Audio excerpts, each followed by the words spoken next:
Well, my question that just popped in my head, are there any moments that you, like, wanted to quit? That's a great question, thank you.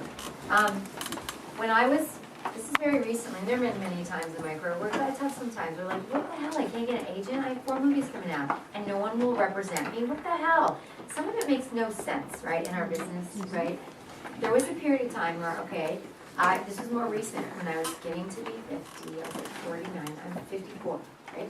So I was getting to, yes I am. I was getting to be into my 50, almost 50, and my kids were getting bigger, and I went through this really dark period. I went through this like thing where I started believing people around me saying, it's time for you to just take care of your kids now and to stop trying to push your career and stop doing those things, it's kind of silly. And I started listening to that. For some reason I fell into a little weak moment where I started to be around people that were doing that so much that I started to believe it. Bad. Like, you gotta keep around, what does they say, who are your top 6 friends? You better hang out with people that are really freaking positive and really freaking make things happen, because you are who your top 6 friends are. You know, so I started believing that, right? I started falling into this little hole. And in falling into that little hole, it was so wrong for me to believe that I started to physically feel sick. I started to have anxiety. I started to have depression. Yes, Debbie, I wasn't myself. I was like, smaller than I am now.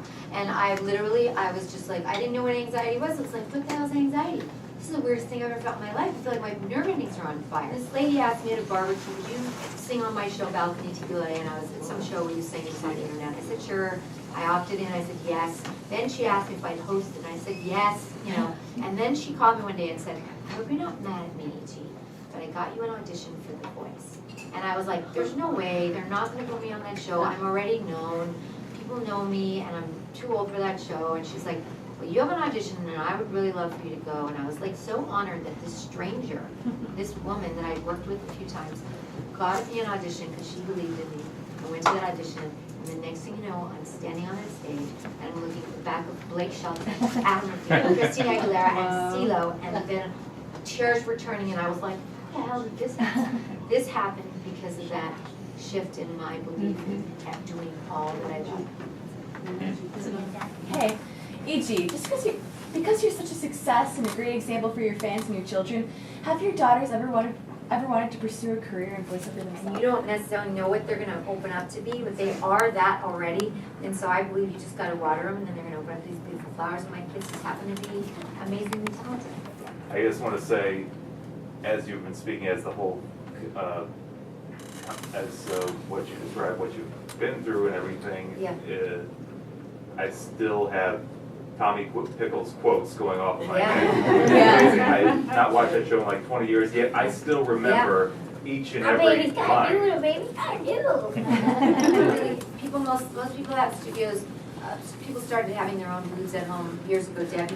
Debbie actually was like, it's time for you to get a booth. I'm like, no, I like going to my agency. It's the only time I see my friends. You know, I'm like a kid, I want to go socialize. But Debbie finally convinced me and actually came over and helped me learn how to support a studio. Only very... Number one, but my question is, how much do you get to live in the work that you do? You get to, depending on the show, you know, some shows you get to ad-lib quite a bit, and some encourage it, and some are very specific about you sticking to the lines. For cartoons, if it's something that has been through, you know, on a Warner Brothers or a Nick, where the writers are really possessive of their stuff, sometimes they'll say stick to the script, but they'll sometimes hire you because they know that you'll go off. Yeah. And it may be 3 months before they call and say, remember that gig, that audition you did 3 months ago? Well, we're bringing you in for a callback. I'm like, what? I'll go to my computer, I'll bring that file up, I'll listen to it, and I'll go, oh yeah, that one. And then I'll go into the audition with it. Sometimes I'll even bring an MP3 of the file. MP3s are the names, how we record our files. I'll bring it into the studio with me. Sometimes also when I'm dubbing something that's really long, or if I get to the studio and I forget that voice or the note because it's all melody and it's all singing, I'll ask the engineer for the ref, and they always, the reference voice, and they always have those MP3 files. And don't be afraid, everybody does it. Say, can you hear what they say? I'm just like, why did I see pizza? I can't concentrate because like the meteorologist, I have no idea what the friggin' weather is. That crap is so cute. I just have to look at the outfits like